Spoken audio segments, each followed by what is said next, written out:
Hello guys, my name is Harshal Kakani and welcome to my channel The Biggest Universe.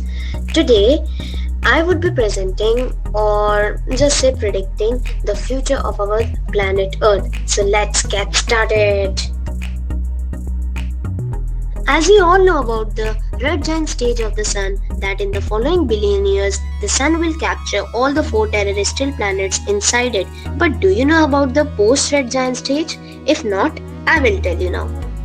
Post-red giant stage is that when fusing helium in its core to carbon, the sun will begin to collapse again on its original position, evolving into a compact white dwarf star after ejecting its outer atmosphere as a planetary nebula.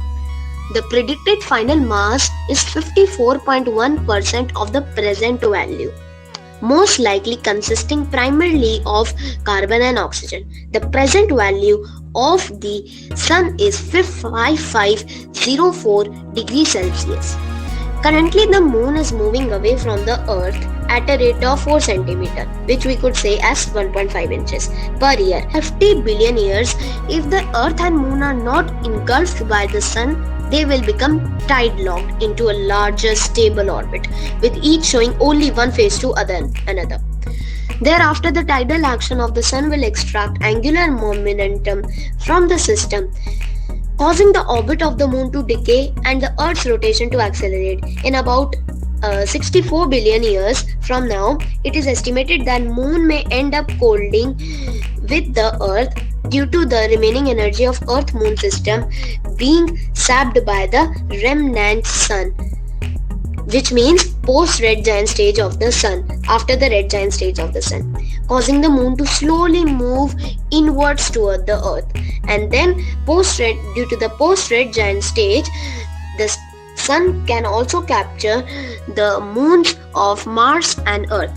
On a timescale of 10 quintillion years, the remaining planets in the solar system will be ejected from the system by violent reaction.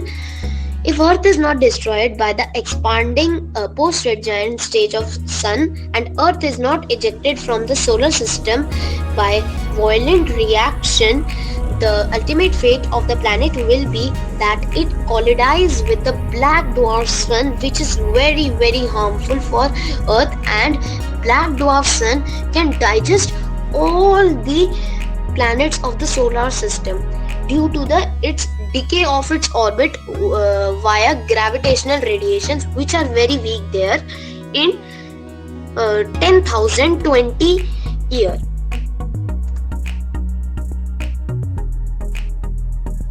1 billion years from now, about 27% of the modern ocean will have been subducted into the mantle. If this process were allowed to continue uninterrupted, it would reach an equilibrium state where 65% of the current surface reservoir would remain at the surface.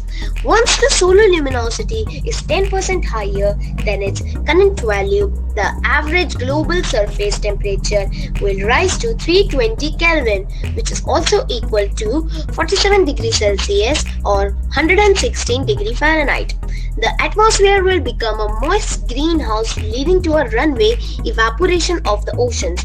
At this point, models of the Earth's future environment demonstrate that stratosphere would contain increasing levels of water. These water molecules will be broken down through photodissociation by solar UV, allowing hydrogen to escape the atmosphere. There will be two variations of this future warming feedback: the merged greenhouse, where the water vapor dominates the troposphere while water vapor starts to accumulate in the stratosphere. If the oceans evaporate very quickly, and the runaway greenhouse, where water vapor becomes a dominant component of the atmosphere if the oceans evaporate too slowly. In this ocean-free era, there will continue to be surface reservoirs as water is steadily released from the deep crust and mantle, where it is estimated that there is an amount of water equivalent to several times that currently present in the Earth's ocean. Some water may be retained at the poles and there may be essential rainfall, but for the most part, the planet would be a dry desert with large dune fields covering its equator. and a few salts on what was once the ocean floor, similar to the ones in the Atacama Desert in Chile. Guys, have you ever wondered that the continents will come together? If no, I will tell you. The formation of a supercontinent can dramatically affect the environment. The collision of plates will result in mountain building, thereby shifting weather patterns, and then sea levels may fall because of the increased glaciation. The rate of surface weathering can rise, and which would result in an increase in the rate that organic material is buried. Supercontinents can cause a drop in global temperatures and an increase in atmospheric oxygen. This in turn can affect the climate, further lowering temperatures. Looking at these changes, we can come to the result that there would be more rapid biological evolution as new niches emerge. The formation of a supercontinent insulates the mantle. The flow of heat will be concentrated, resulting in volcanism and the flooding of large areas with basalt.